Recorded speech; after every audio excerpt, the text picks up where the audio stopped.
but I'm betting we'll get 70. Perfect. I'll take that back.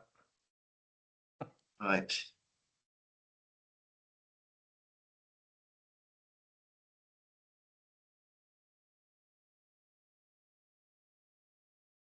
Hello, everybody. Just letting you know you've joined the IBBC Tech Forum.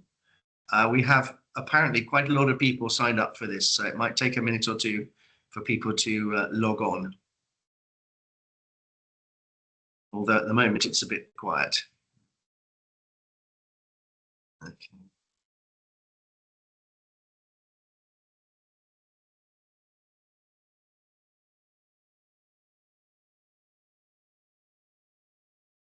Doesn't seem to be loading up very quickly. Sorry, everybody, we're just checking about we had 150 signed up for this, and so far 15 have appeared. Oh, here we come. Yep.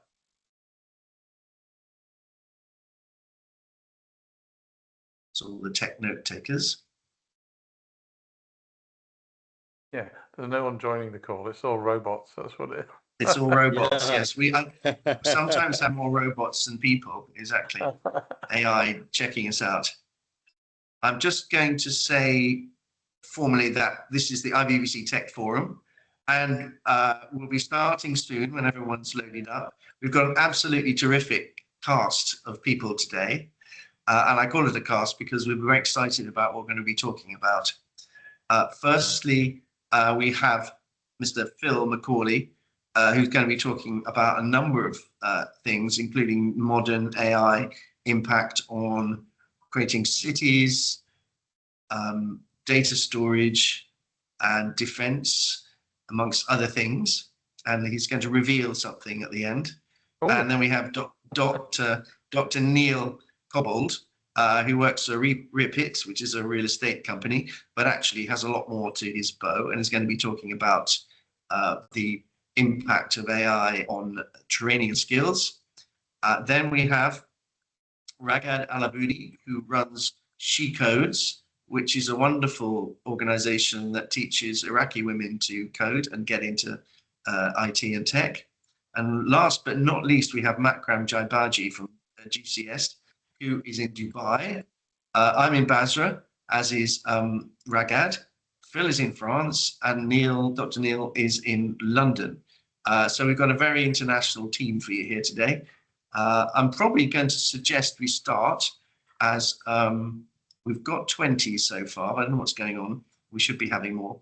I'd like to very much introduce Phil to you. Really, today is about looking at the impact of AI, what the opportunity it is. There's a bit of a bubble going on, and I want to know why it's so interesting to people and into investors in particular, and what its impact might be, especially on skills and education, and also to find out what entrepreneurs are currently working on and how they might integrate it in it. I think Phil might elucidate something of that himself.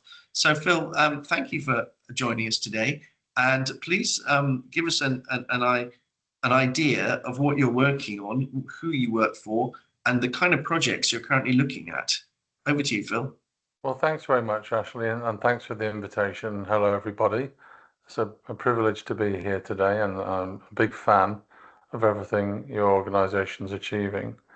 I'm here because we know each other for a while, and you've asked me to come and chat about some of the things that I'm up to. Well, my background is that I'm a serial entrepreneur in multiple businesses. I started in the music industry over 30 years ago, built up a large company, sold it, found myself in the oil and gas business 25 years ago, took that company public on the New York Stock Exchange, and then became a sort of serial investor in multiple areas of activity. And I say I'm people specific when it comes to investing.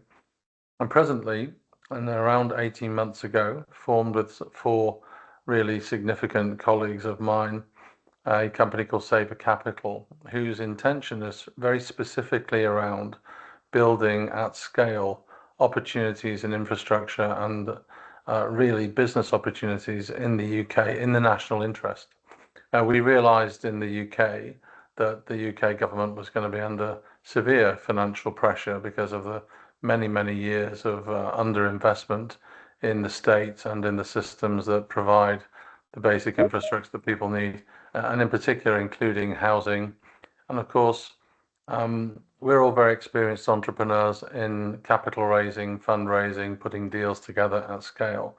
So when we started to sit down and address that, we realized that the opportunity in the UK and beyond was to look much more strategically, which a government doesn't tend to do. Governments tend to work in short cycles of election periods, 3 or 4 years in government, and they're always looking for, short-term solutions and not long-term planning that's required. So we thought, well, let's take a step back. If we were in charge of all of these things, what would we do? So, for instance, in Britain, the government has announced its intention to make sure it builds 1.5 million houses in this parliament, and presently it's on target for building around 1/3 of that, and there's no realistic prospect of it doing more unless you apply a new way of doing things. So in our Saibre Capital, what we've done is we've looked at, well, how would you do this if you're actually going to do this at scale? How would you do it? So we identified the locations, put a team together, brought partners in. There are 14 different major organizations partnering in this scheme, and it's to produce an extra nearly 600,000 houses in a 4-year period. That's using high-tech materials, which is SIP technology. For those who don't know what that is, well, it's structural insulated panel type technology.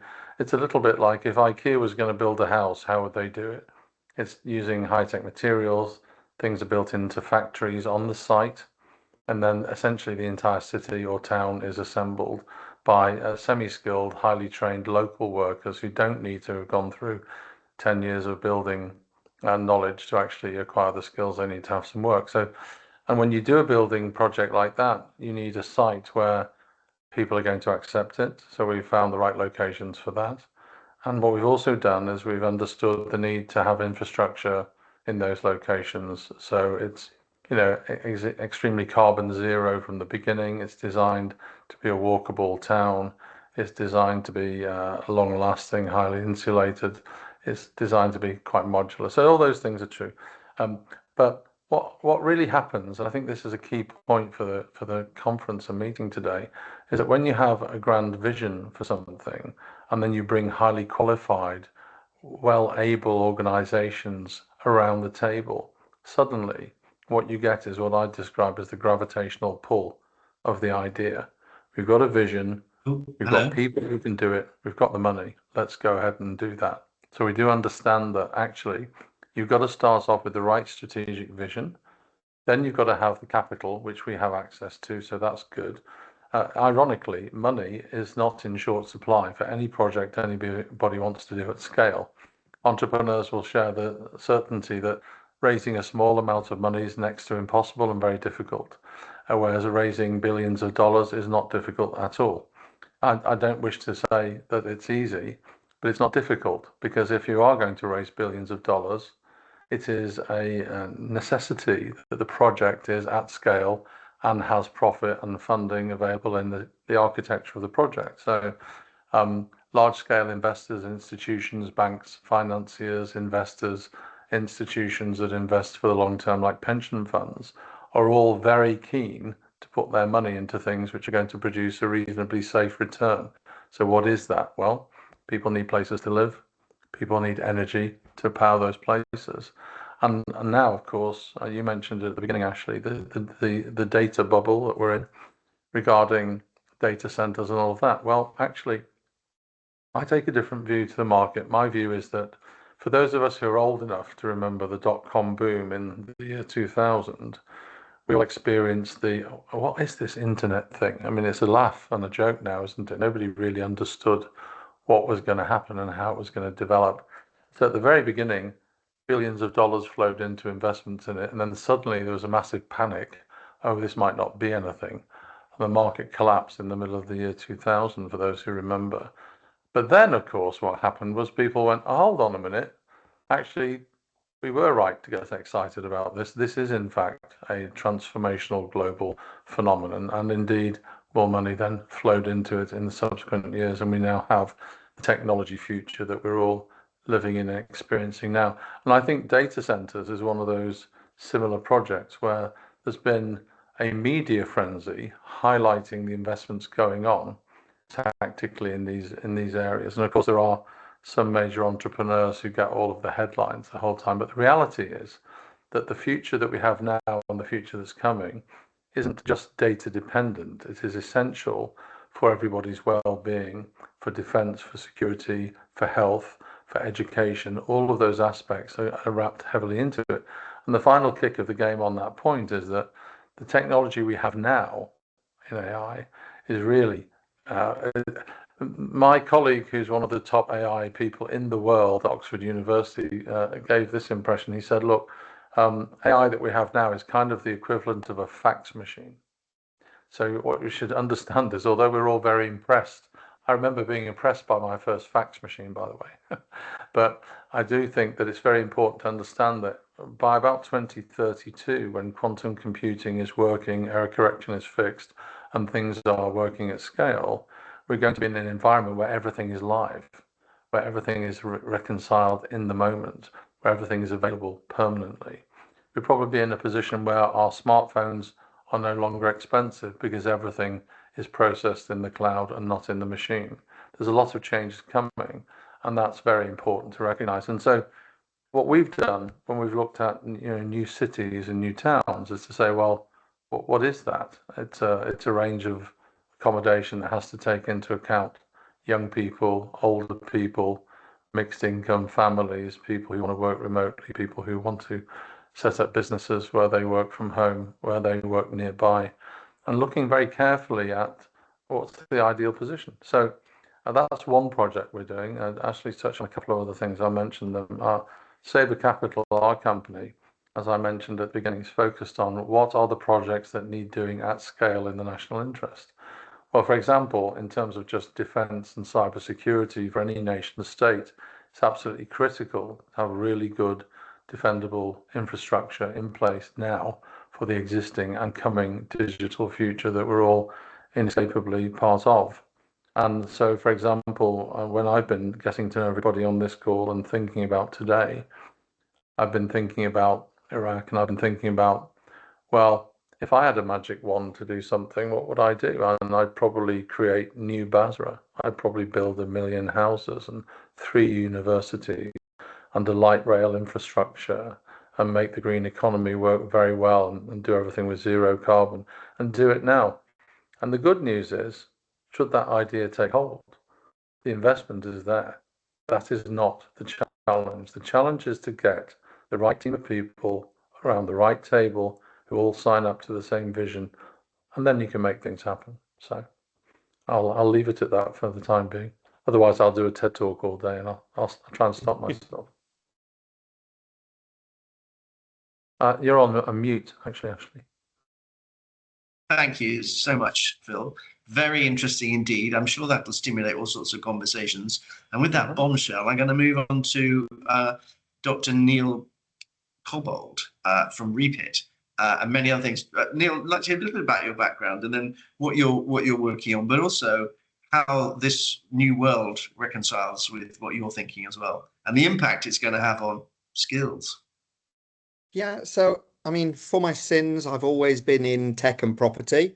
It's been what I loved from the start. I fell into them both for all the wrong reasons. I went into tech because of my love of chaos, and I went into property because it looked easy to do in the UK, and there was very little regulation around it to stop you entering that market. And it's changed and come on, but have now blending the two together. One of the things that really came across, so I'm an avid studier. I've never stopped studying since I was first at university. Hence, you mentioned the doctorate, that was the latest, but lots of things. I don't like to not know things. And I suppose AI has been the next advent of uncertainty because of the speed.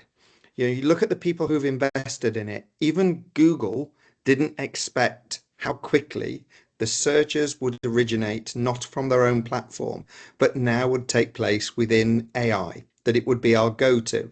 And there's nobody, certainly within my business, that doesn't use AI on a daily basis. And it's that, and then where it goes to. And obviously, you've got the portent of doom from the people from the Terminator movie and things like that will be saying AI will be out there. And there's the others that are saying that AI will have no practical applications, as we saw with the internet when it first came out. Nobody will be using this. We had people saying how wrong they were, but we've got the same within AI, and I think it will come somewhere down into the middle. But the thing that I suppose for me, as somebody who's come through the studying route, was how quickly we're already seeing it impact the labour market, and what that means as a father with young children who are going through the university.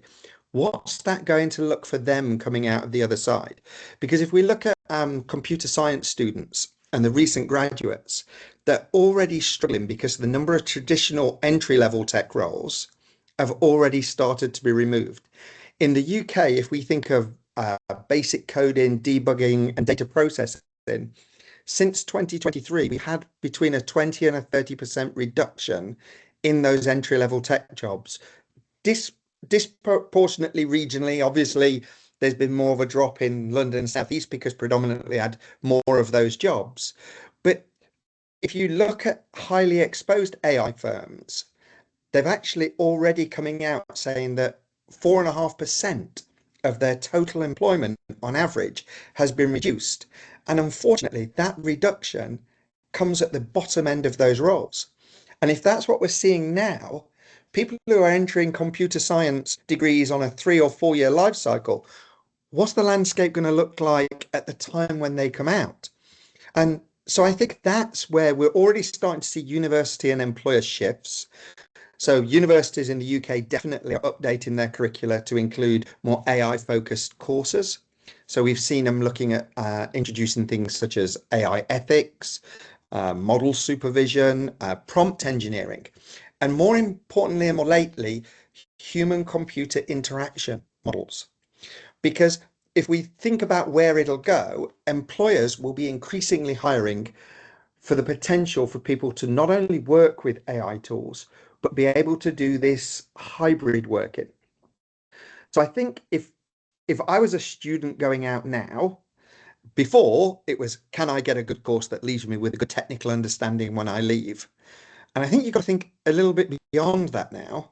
You've got to pair your technical skills with a domain or an industry experience. I think that's going to become a core one. And that doesn't matter whether that's financial, healthcare, construction and property. They will be ones. But you then also need to look at how do we deal with the jobs that are going to be around? Think about what will be there. AI assisted decision strategists, people dealing with sustainability for AI. I mean, who looks at its energy use, its environmental footprint, ESG targets and things like that for AI? Nobody's even got to be thinking about that, but it's growing at such pace. We've not got the time frame that we might have with more traditional models. And if you're thinking what Phil was saying there about this is the time for new Basrah and to go building, this is all the time to get ahead of that as well. Start thinking about human AI workflows. How do we get people working together? Bias mitigation, legal compliance and regulation is going to tighten. How do you build that into what you're already doing in the infrastructure that you're going to build out? And then I really start getting into my nerd when I really start thinking about what happens when we start dropping quantum algorithms into this and looking at quantum algorithm AI development models, or looking at a neurosymbolic systems engineer. So somebody that looks at all that reasoning logically and rules with neural networks. I mean, then AI is going to come on leaps and bounds, and we're thinking where it is now. And I remember, what was it, 18 months ago, it could barely make a picture of Will Smith eating spaghetti and it went viral because of how bad it was. Whereas now, almost anything I can think of, I can turn into imagery and text. And I think taking that to where it is, I mean, you're going to get people, AI powered healthcare, where that's going to come. Smart infrastructure. We've talked about smart buildings, but autonomous building control specialists, AI models that look at true energy optimization and how it actually works within buildings and infrastructure and commercial buildings. I mean, that's going to be phenomenal. And then take it a step back. We've had years of people becoming specialists before we've needed the educators. In AI, we're going to need the educators coming around now, because everybody's playing with it at such pace. You're going to need your curriculum planners, people who look at adaptive learning managers, because the speed that it goes, the idea that you've got little plagiarism models that'll help you out. I mean, it's going to get so beyond that in such a small amount of time. And the best preparation I think people can get is you don't want to just leave with just the practical skills. You've got to take it beyond now. You need this hybrid understanding and get the small, become a problem solver, not just a coder. A coder's good, but focus less on solving coding challenges and more on solving real problems for specific users or domains. That's really where, and I know we've got somebody coming on about getting women into coding, and it's been a passion certainly within the UK for a long time, and I don't think we've got it necessarily right, but that's where I think we need to take it. And we should be treating AI tools in a coding environment as collaborators from as early on as we can. My son is learning coding, and he has none of the pain that I had. When he wants to debug now, AI models are his best friend. And I think that's why we need to be getting people along to understanding technical skills are there, but there are other things, practical, knowing how to deal with LLMs, still being able to deal with data models and UIs, looking at the human skills that AI won't be able to replace. Gartner is saying that by 2030, the net gain from AI will be 78 million jobs globally. I mean, that is phenomenal to think what that does, but we've got to be placed with our skills, with our next generation of technical engineers, rightly placed to take that. And if we don't adapt the curriculum and employers and the way we deploy them, we'll miss that. And we saw that people got missed in the internet in the 2000s because we were too slow. I think we've got even less time before we'll fall behind within AI. So we need to make sure we are skilling people in the right way so that we remain at the forefront and get the best out of it. And that's my view of AI and its development. But I think it's exciting. If I was there now, I wish I was 30 years younger, I'd be grabbing AI by its horns. I use it every day and I'm absolutely mesmerized by what it can do and how much it advances in such a short space of time. Thinking 3, 4, 5 years ahead on where it will be, it's going to be a phenomenal time. Absolutely fantastic. Thank you, Neil. Have you got a book coming? Because there's some fantastic quotes in there. The Advent of Uncertainty, as we're in Advent, funny enough, that would be a very good one. Big hybrid working, problem solving. Phil had in the national interest, and where this is going is almost philosophical. What will people do? What will people do in the future? And just leave that for you to think about it, because I think that's quite important. Neil's hinted at quite a lot of ideas, but I'd love to now bring in Raghad, who's practically helping women now get into coding. And I hope you weren't too blown away by Neil's future catastrophizing, or not even catastrophe. No. Thank you. Thank you, Ashley. I was actually quite worried. I had the idea that I might disagree completely with Neil, but actually, you know what? We are on the same page on so many things. So I do agree with you in terms of being adaptable and have to use these AI. And I will tell you a little bit of stories. How are we doing it at Shikotsu? But I think it's really more important now more than ever to actually learn to code and go beyond just the basic coding, because who else developed AI? If AI exists, then we definitely should exist to train people to know how to code and to take the future AI, building future machines. And I agree, it has to be beyond the basics that we used to learn, I don't know, 10 years ago in university, because now it doesn't work. And but yeah, thank you so much. My name is Raghad. I run an NGO. If I may just share one page about Shikotsu, so you can just have a look while we talk about it. Let me just present it. So you can, sorry. So Shikotsu is a non-profit organization. It's based in Iraq and the UK as well. It started really with simple observation as I interact with the student back when I was a lecturer at the university.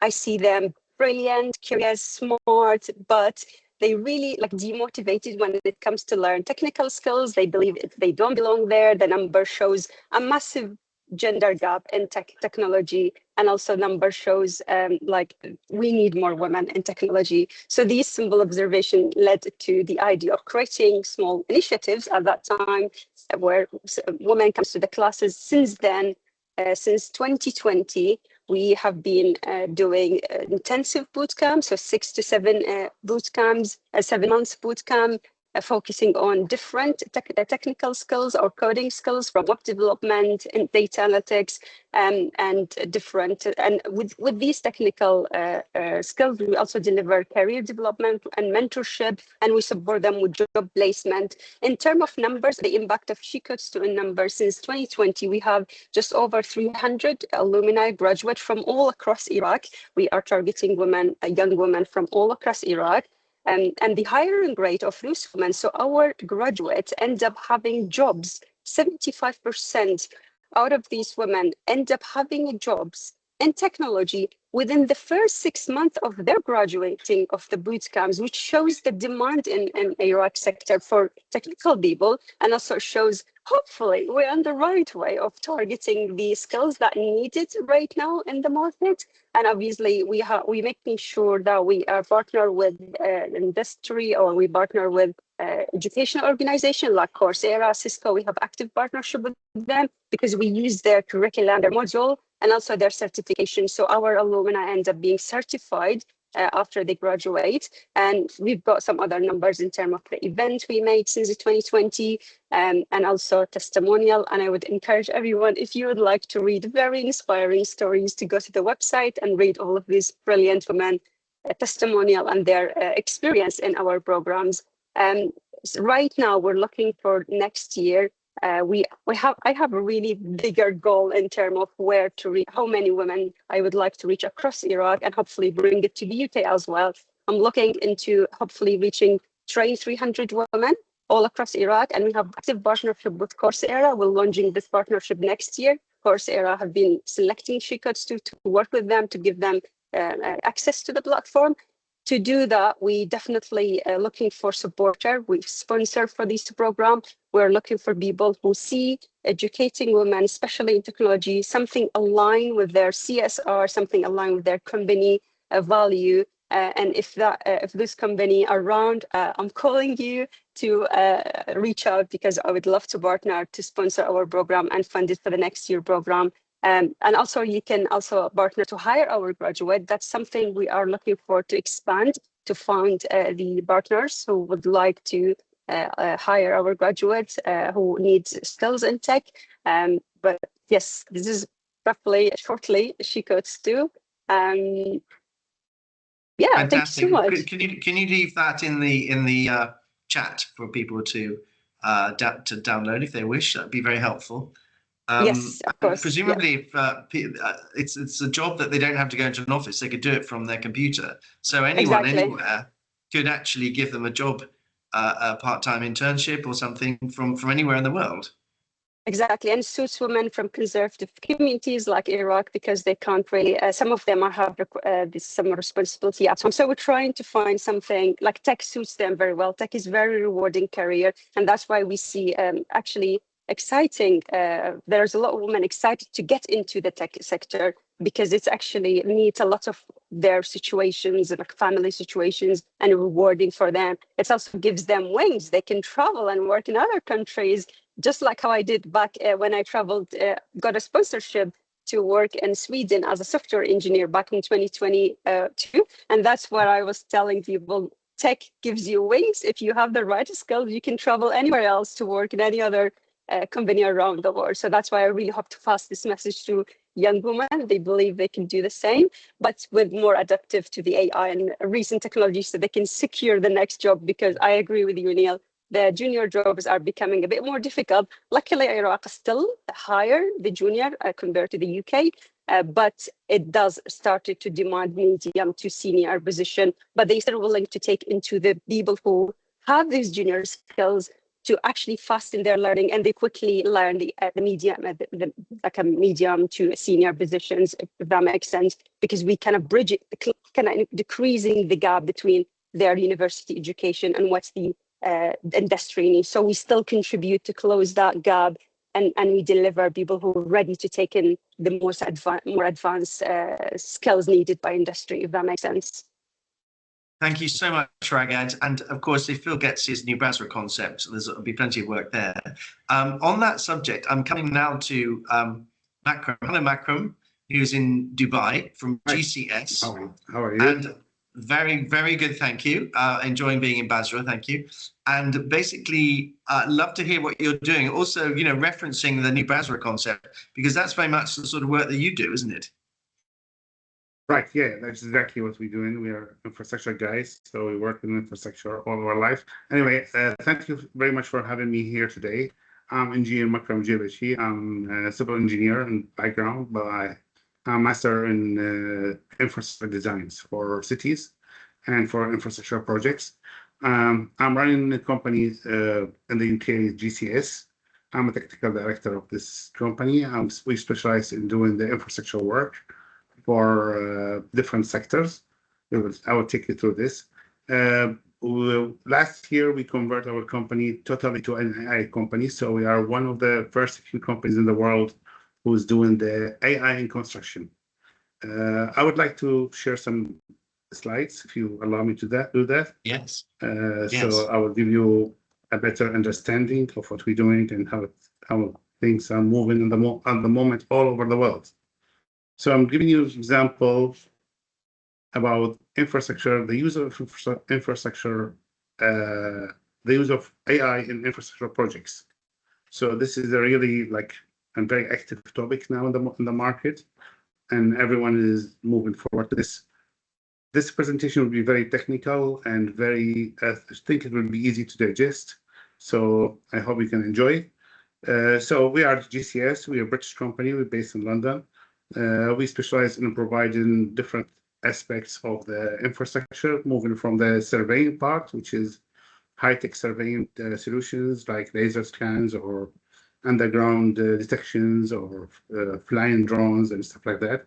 And we also do the construction, the design, engineering design and construction monitoring and supervisions, and AI implementation for infrastructure projects. So these are the main things we are doing. As I mentioned, we have different disciplines. We work in different areas, so we will take you through these areas. Well, mainly we work with the roads and development of cities, and then airport, oil and gas sectors, and big developments. So the first thing I want to share with you is what's the benefit of the AI in construction at the moment today.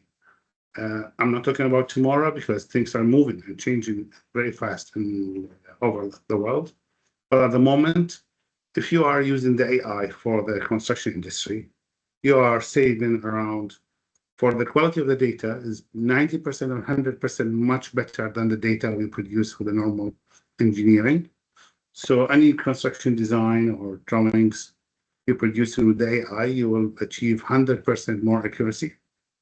And also, the cost of the design now is 30%, it's 70% faster. So instead of you are doing the design for say, for a city, for instance, instead of you need 6 months to do the design, now probably you need 2 months to do the design. So that saves a lot of the project's time and the project cost as well. The cost of the engineering probably is reduced by 30%. Because the time required for the engineers to perform the data or perform the drawings and provide engineering data is much less than what's been on the market before. So these are the life benefits of the AI. Furthermore, you can have reduction in project costs because of the AI now implementing the value engineering automatically in the projects. So the design will come through the AI. It will be much better than the design created by the human. So at the moment, today, we are talking about 50% reduction in the UK. In the other part of the world, like Dubai, we are making 30% reduction in the cost of the project. And that's because of you using AI for it and implementing the AI technology in the design or even in the supervision of the projects. So these are the most important things that you are improving with. So it's not like luxury or we are doing it because we like it. No, it's a benefits. It's benefit for the project, benefit for the country, for the city, for the larger scales. Also, there are a lot of elements regarding the historical and the real-time data. So these are very important issue because I'm going to take you through it, which is the master planning. So once you do a design for infrastructure is a big topic. When you build a new city or new residential development or new public buildings for like transportation hub or airport or whatever you're creating for the infrastructure of the country, it has an impact on the city. So these kind of data now is all digitized. So human can able to, or sorry, the stakeholders, they can able to see the benefits on numerical data, so they can have the live information about this impact of this project before even it's constructed. So this is a huge element. So if I want to build a mall in a road in Basrah, for instance, what's the impact of this mall on Basrah Road or the infrastructure of this area? This is where the AI comes in. This is where the reports comes. Same thing as well, because of a lot of the data will be generated automatically, like bill of quantities, for instance, like reports, like drone images. So these are information which will save a lot of time, and it will be very reliable information to use. Imagine if you are flying a drone in the city, and the drone capturing the construction site, and it will give you the real planning or scheduling for this particular project. So so the contractor will be happy because the percentage of completion of the projects has been identified by AI. Which is called now, we call 4D. The 5D is now the cost of the projects, and the invoices of the clients now is very easy because the client knows exactly what percentage of completion done for the project. So this is another benefit for the client and for the contractor as well. And all the stakeholders, not regardless who they are in the project, if they use AI, they will be more comfortable because we have data in front of us that would be helping us to know the situation. There's no one going to tell you this report is wrong or right. You have a live information, you have right data, and you are able to communicate with each other. So some of the other benefits we have, which is stronger risk mitigations. So the AI will help us a lot in the construction to mitigate risks for the projects, whether it's in risk in design, or any risk happening during the construction, or even risk happening during the operation of the projects on the project lifecycle. So these are the information that you are able to identify and get with AI. Thank you. And So yes, okay. Yeah, sorry. Yeah. Yes. So did you have more there, Makram? Is that the huge concrete benefit that's happening now with AI with you? Yeah, these are what's happening at the moment today in the industry. And furthermore, you can have a design optimization, sustainability of the buildings, sustainability of the projects on the real life. So these are all the benefits that you can see if you want to use the AI today in this world. When I keep saying today, and because everything is moving very fast, probably next year we're going to have 40% or 50%. Who knows? Who knows? The development and research is happening all over the world and is very, very active. So the area of infrastructure. Yes, the area of infrastructures, we can apply this at the moment. We can do it in the infrastructure design, which is the urban planning and the full design of or it can be used on specific disciplines like the architectural design, MEP, geospatial. All these areas has benefit of AI. So actually, do I have time? Thank you so much. That was really amazing to show how it's working in practice. If I could just come back to this idea of what happens when AI gets so efficient, there are fewer jobs left. I mean, Phil, you were thinking about this as a philosophical issue. And Makram, 5 years, and Neil was saying in 5-6 years, when quantum kicks in, okay, there are going to be some jobs, but the efficiency and the productivity is going to be huge, but there will be fewer people. What do we feel people should be doing? Oh, I've got a couple of thoughts too, and I'd be interested in comments. Thought number one is, and there's been a lot of work done on this already around the world in different think tanks, and that is that there's going to be a need for a minimum basic income for governments and financial institutions and structures to get used to the idea that unemployment doesn't mean you can easily feed people if you don't create a structure for it. So we're going to have substantial realignment. But one of the things I'd like to float today, which I don't think is being talked about, I think needs to be talked about, is that AI is going to have to be partially nationalized in countries.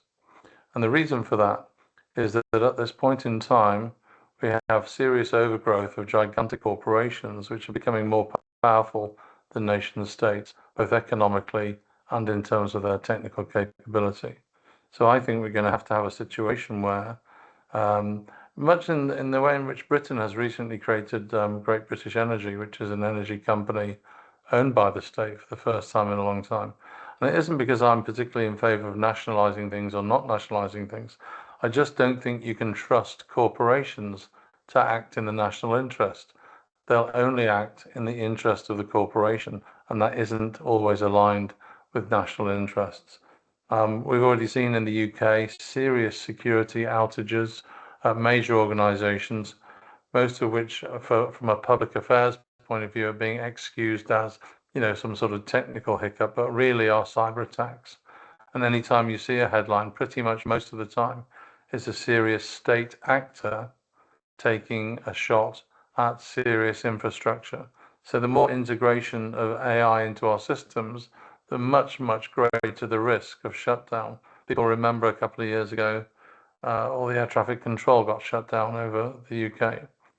We saw recently this year, Heathrow, suddenly, I was amused that the government put out a statement that said somebody dropped a spanner into something and it had taken Heathrow offline because of somehow been a fire, clearly an attack. And so I'm not a conspiracy theorist, I'm basing this on information rather than theory. But what I'd say is that we have to bear in mind that AI brings with it enormous threat you can't imagine, turning off all the power supplies to all the hospital incubators, making sure that no petrol pump can work or no battery can be charged. All of that needs to be designed out of AI now by states and by conventional approaches by companies. But I mean, if I just combat that a lot of that risk is here and inherent before AI. And actually, the reason at the moment is for the last kind of 3 years, credit risk officers for the first time are no longer worried about fraud. They're worried about the fact of their own ability to handle the way that fraud is actually being presented. And actually, AI gives us a way to actually beat that we can never, machine learning in the way that it was developing always needed an action to then work behind the fact. The AI of AI modeling and the way it can move forward is to stay ahead of this. And we haven't been able to do that for over a decade. Before AI's come out, that people have been able to keep ahead of the fraud and one step ahead. If somebody wants to break into a system and find a way in, then they will be able to keep ahead of the people who are trying to protect the system. AI, and I agree, if done right and built in with the correct infrastructure, finally gives us a way to protect that. But AI isn't going to be singularly the protector or an opening the floodgates. It's just another tool that needs to be used correctly. For your spanner analogy, that spanner could be thrown in and used, or it could be used to fix it. And AI is the same. And I think at the moment, there's not enough look as to how it can be used to fix. Everybody's looking at the gimmick, the growth. And I agree, we need to look at what can actually be done for infrastructure security and how we keep the right rails on AI. But AI can be part of those rails in fixing it. Thank you, Neil. Phil, interesting point you made, and I think it's something worth looking at. However, when you have a bad actor, they come from outside the state, and how do you actually manage it? That's tricky. Any comment on that at all? I mean, for example, Makram, you know, is your digital infrastructure vulnerable? Well, I have two things to advise the Iraqis as they are here at the moment and they're watching us. There are two things they have to do for the AI. The first thing, as Raghad mentions, you need education for AI.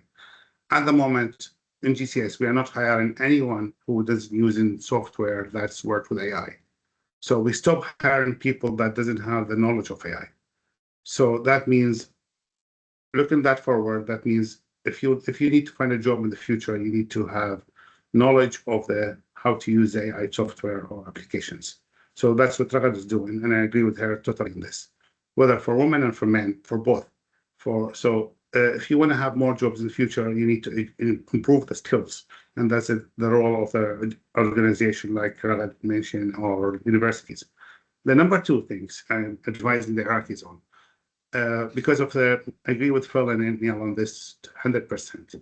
You need to have your own data center for your data. Because once you have your own data center, you're able to control the data within the country.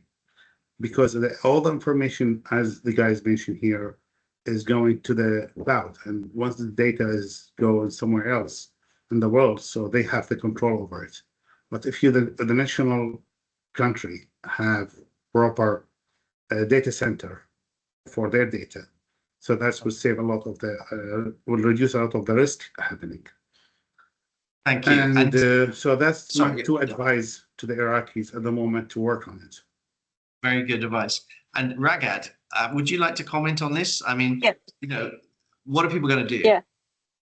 I mean, for me personally, I see it's very hard to predict the future of the AI, given there is no certainty of if it can get faster than what's already it is right now, because it's already have all the knowledge of all the human beings, if that makes sense. But to be prepared, I do still believe the most important thing right now is to integrate it, and all aspect of education is to introduce it, basically reinforce, do it in the education, so everybody educated, everybody able to use it, and to be prepared to what's coming. But it's for me personally, it's just hard to see the whole thing of how fast it can be, or is it I don't know, the best it can be, or it can replace a human or not in the future. But just to be prepared, I do strongly see it. It has to be part of the education, and it has to be learn and even advanced level, and to learn the machine learning and how these large models are working and so on. Thank you. And I think Neil could have a role as a sort of national exciter for getting everybody excited in education. Phil can be also the sort of the infrastructure exciter, and Makram can create it, and you can get the people to do it. Now, just to move on, slightly more light-hearted, but actually maybe not. Phil, would you like to talk about New Basrah briefly, and maybe Makram would like to comment on it as well, because you can then build it, and then Raghad can have the people that does the software in it, and Neil can sell all the property. Well, there we are. It's a complete business plan. Thanks, Ashley. We'll It's just a do deal. that. I'd get my 20%. Thank you. Well, look, what we've discovered in the last 18 months in particular working at scale is that you've got to start off with a really clear vision. You've got to base that in some form of reality, not just an idea, but a realizable idea. And then what you've really got to do is you've got to summon all the experts that are necessary, both for the credibility of the project and the financing and delivery of the project. And that sounds very simplistic, and it isn't. It's very difficult to persuade people to get around the table and follow an idea. But if you just use the two words New Basrah, everybody who knows Iraq will look at that and say, what could that mean? What could that mean? I've had a go at saying what that means, and I've just picked an arbitrary number. What happens if we build 1 million houses? We have 1 million people at least come and live in a new area just outside of Basrah, which would be, where would that be? I'm not an expert in that. We need experts for that. How would that work? Well, in the future, you know, you don't want to be in a traffic jam like you are in Dubai every day. What you want is a nice transport system that works to swish you around the whole city quite easily and environmentally. So let's build in high-tech travel and hyperloops and trams and light rail and other systems that would work. I don't think we're very far off having a drone taxi service where Uber is going to turn up outside your front door and fly you to the cinema or wherever you want to go. So we've got to start to think about, well, why would people want to go and live there at all? Well, one is a high quality environment to live and bring up their family. That's for one thing. The creation of a vision which says, let's try and do this at scale, is really the energy and the impetus that you need to bring people together. We've seen this in our project in the UK, because everybody for years has sat around saying, we've got this big problem. And actually, the problem isn't, could you do it? The problem is the way we think about how to do it. When you think about how to do it properly at scale, you say, well, what do you need? Well, you need the government on board. Either the government's on board or it isn't. Tell us that you'll give us permission for this, or tell us you won't. Don't waste our time. We get around the table, sign up to this. That's important. Then you've got to look at, well, who's going to finance this and why would they do it? And what's in it for everybody? And there's all different levels of financing and structures available to build and develop things. And many of them can be done in the national interest. So, for example, where you have essential workers who need to work at a hospital, why are they living 20 miles away from the hospital? Why aren't they living right next to the hospital? That makes sense.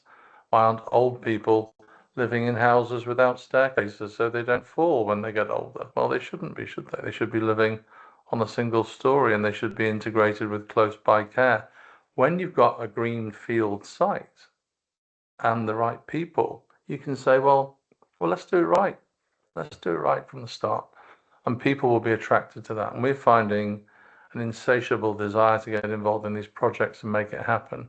And if we talk about New Basrah as an idea, New Basrah is an idea that's been around for 2 weeks, but it could be an idea that could take root today and at tomorrow's conference. It could become the thing we start to talk about. It could become the vision that everybody has in their mind made real by their expertise and coming together around a project. And the money is there, the people are there, the ambition is there. What is to stop us? Nothing. Well, Phil, we have the governor of Basra coming to the conference tomorrow. So let's hope he finds out about this. In the chat, there is Phil's AI version done by AI for what Basra could be. And people are welcome to look at that. Is that right, Phil?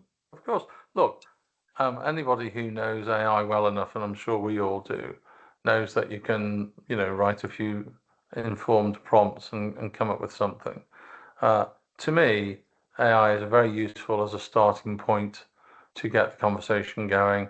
I completely agree as far as the detail of planning is concerned. And we've seen some incredible detailed infrastructure plans be built by some of the engineering companies involved in this project. And they've happened overnight. And there's clearly no way it was drafted by 100 people sitting in a room. It was done using their very superior application and knowledge of AI. And to the point about getting people to learn how to code, it's to learn how to use AI to code is the answer why people are going to be employed in decent jobs in coding. It's not about replacing the mechanical part of the coding and the testing. Clearly, that's an ideal thing for computers to do. What computers cannot do, and what AI does not do very well, is be human and be creative and want to have a meeting and go for lunch and have a drink and go for a beer and talk about what we could do and get on with people and like people. So, people aren't being replaced by AI. The kind of tech bros in the United States, they'll come and go. They'll be a thing of the past, just like politics around the world. What we've got to realize is that we've got to protect ourselves from bad actors, and some of them, in my opinion, are large technology companies themselves. We're already seeing the partitioning of OpenAI's large language model and excluding people from answers unless they pay. And what we're seeing now is that's happening with medical work, it's happening with other areas. They're doing it on the pretext that, you know, they can't do things for legal reasons unless you pay for a high plan, and then they can do it. Well, actually, what is that? That's cornering the market. That's not acceptable, and that is why states have to have intervention in AI systems, because AI companies and tech companies are fiscally and politically more powerful than lots of individual nation states, and that cannot be in the national interest. So they have to be governed, controlled, and regulated, and some of those jobs need thinking about now by government. Thank you very much, Phil. And a final sort of thought from everybody, if that's okay. Makram, have you got anything you'd like to add as your final thought to leave people with? Yeah, well, the idea of Iraq in general, or Basrah in particular, in order to build a new city, you need to have a proper master plan of the city. And at the moment, the master plan is done with AI. So the first need now to build a new city of Basrah, you need a proper master planning for the city. So we know what's going to happen after 20 years, after 30 years. How can we get this further? So we will know the areas of residential, where to build this 1 million house, where to build the new factories, where to build the new ports, where to build the new infrastructure for the country.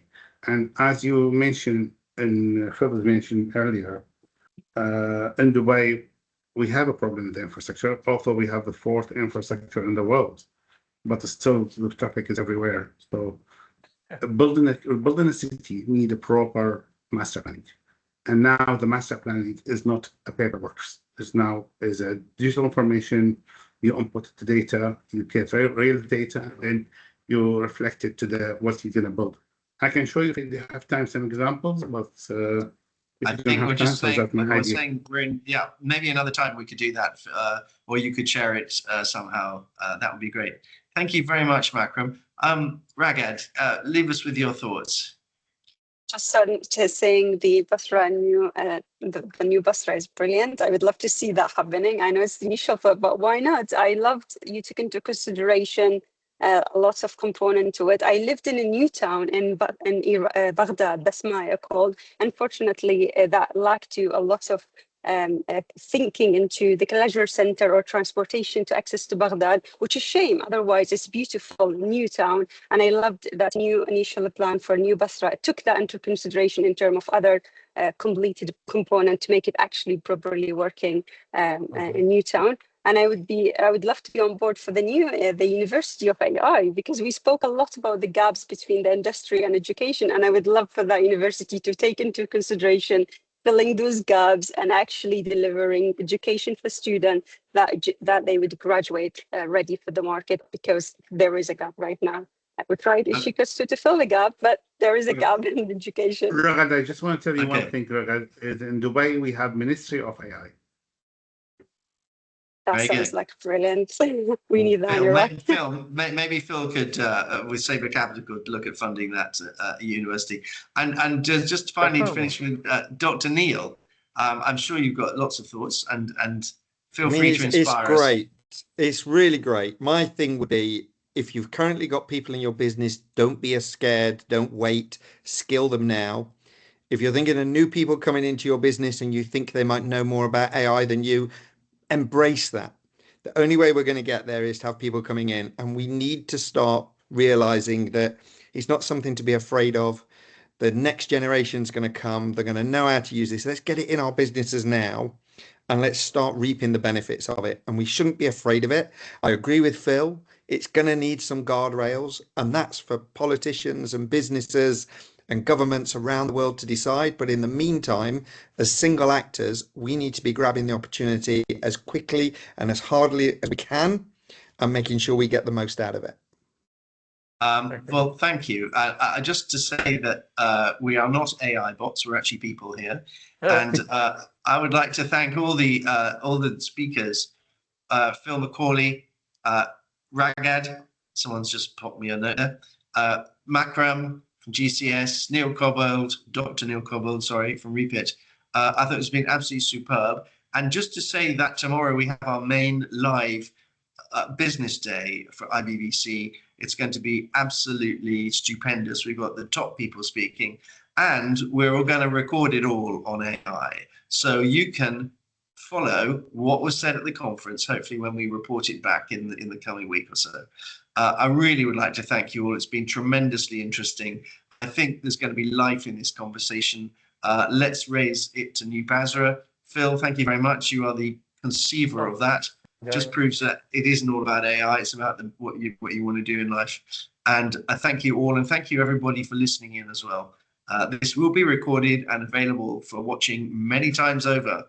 Thank you. Can't wait. See you all Thank you soon. very much, Thank you so Ashley. much. Bye, everybody. Bye. Bye now. Bye. You too. Thank you, Neil.